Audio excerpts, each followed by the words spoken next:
Здравейте! Днес ще направим един сравнителен тест между Victorinox Kemper, моя грешка, Spartan и сойката на Попадин от Костенец. Клипче, което отдавна се каня да направя, понеже и на мен лично ми е интересно и на някои колеги от форума, които изказаха съмнение да им стане ясно за какво става въпрос. Ножичета са заточени доста добре.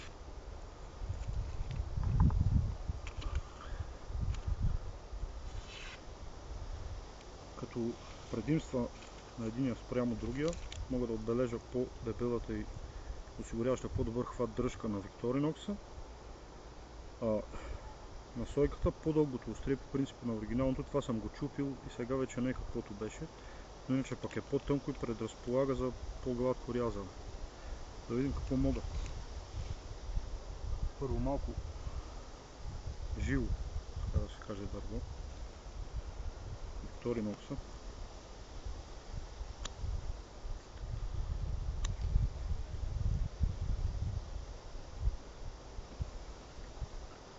И сойката.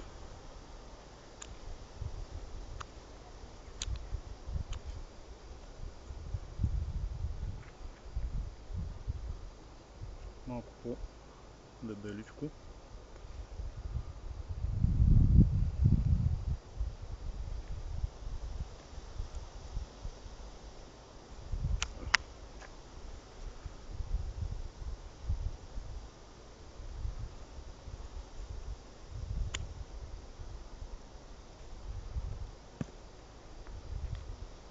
И съответно сойката, тя си е по-слаба, обаче го отряза с един ряз. Сега на сухо дърво. Сухо дърво бор. Това е първата гора, в която отивам и няма сухи дървета. В момента се намираме на язовир Батак, на местността Циговчарка. После ще покажа малко изглед. Дървата са събрани до такава степен, че едва намерих 3 клонки такива счупени. Сойката реже много добре.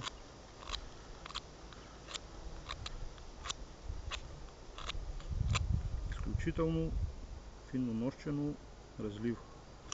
Страхотен мезеджия, както се казва. И викс.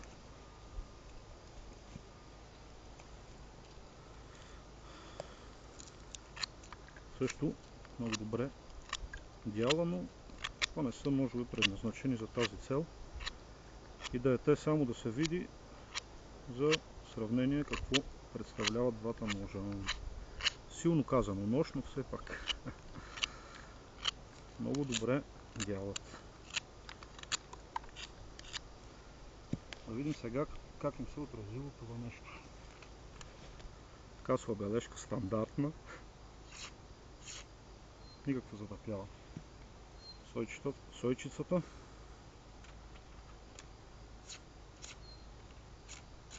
Никакво затъпяване, дори бих казал, че реже по-добре. Чисто по-тънкото острие, може би си казва думата. Заточени са на шкурки от 320 до 1200, мисля, или 500, и след това на кожа без паста. Само на кожен колан чист. Продължаваме с упражнението. Друга суха с много зор намерена клонка.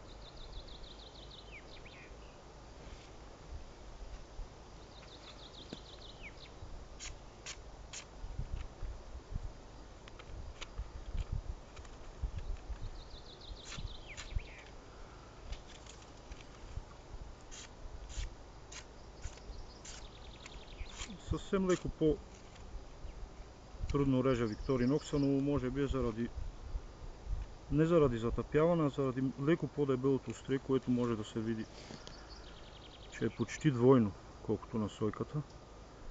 И това ме съмнява, че му пречи да бъде толкова резлив, не че е затъпен. Според моето мнение, двата ножа са на едно ниво, колкото и смешно да звучи на някои привърженици на чуждоземните марки, но нашият майстор, господин Попадин, се е справил доста добре. Ножичето е на над 10 години. Не знам дали тогава е почнато да се прави като цяло това нещо или по-отдавна, или може би от първите, които са правени.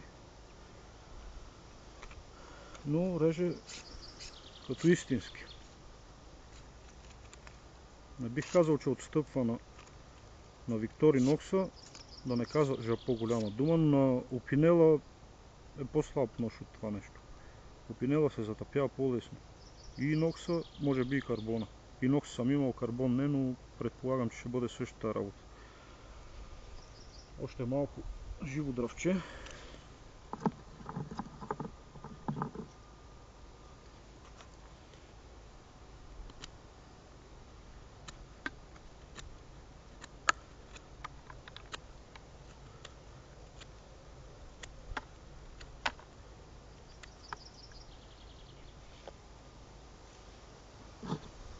И сойката.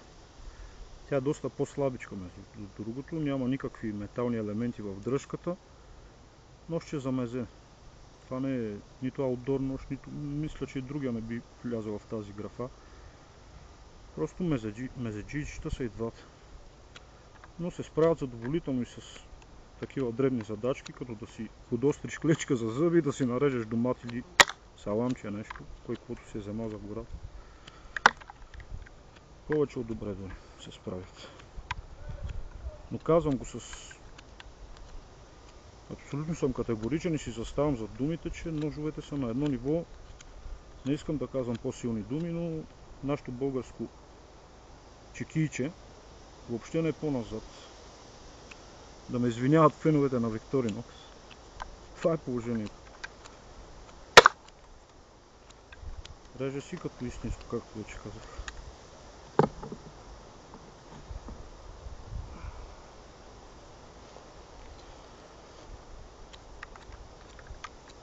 Малко повече усилия изисква Victorinox заради по-дебелото острие, както вече споменах. Но иначе нещата са едно към едно. Като стомана, бих казал. А и доколкото знам, много сходна стомана използват Victorinox на 4x13, може би Круп или нещо от сорта.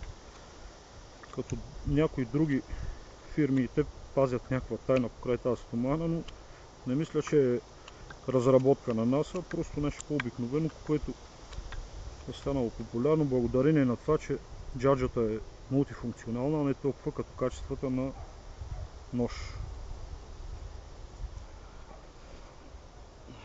Пак малко сухичко и после ще пробваме на касовата бележка за какво говоря. По-добър хват дава това животно и се усеща по-здраво заради метала в конструкцията. А това нещо тук си е слабичко. С финна дръжчица да го хванеш с двата пръста и да си надялкаш на ситно и на тънко саламчета и разни такива мезалъци. Но си реже повече от чудесно.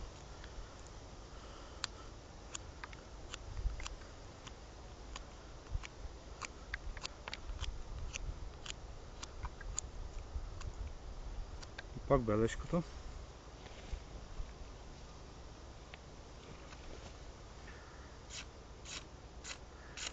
Не иска да се затъпява, не му харесва идеята да бъде тъпо, явно.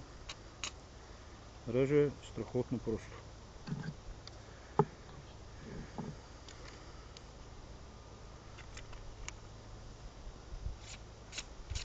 Също не е изгубил от остротата си швейцареца.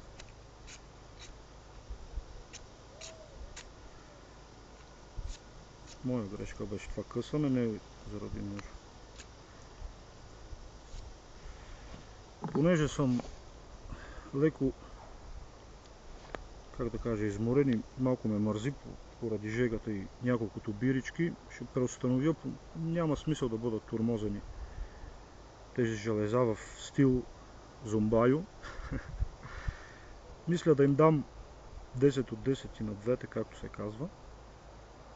За такива дребни остриенца, предназначени за съвсем друго, мисля, че ще се справят идеално с мезенца, както казах вече, подостряне на клечки за зъбки. Не могат да мажат лютеница, понеже са теснички, но пък и тясното си има своите предимства, ако ме разбирате. Като трети нож в комбинация, нали, от 3 остриета за в Балкана, голям, среден и евентуално едно от двете като допълнение, ще свършат работа. Голямо острие, нали, среден размер и едно такова. И двете могат да я свършат тази роля, да я изпълняват. За мезенца, както вече няколко пъти казах, са перфектни. За сериозни задачи едва ли, но предвид размера няма какво повече да се иска от тях. Добро тело имат и двете остриета. Точат се много добре и лесно и остро. Държат достатъчно добре и ряз. Очарован съм и от двете ножчета, които въобще не са в мой стил и мои предпочитания, но едното винаги е с мен. Ако не е този, ще бъде този. Харесват ми ножчетата. Представят се задоволително. До вечера ще има продължение на тези срязане на салатка, доматки и може би малко мръвка, да видим на това, на хранителни продукти какво ще покажат, но мисля, че пак ще бъдат горе-долу наравно. Това е за сега. До вечера.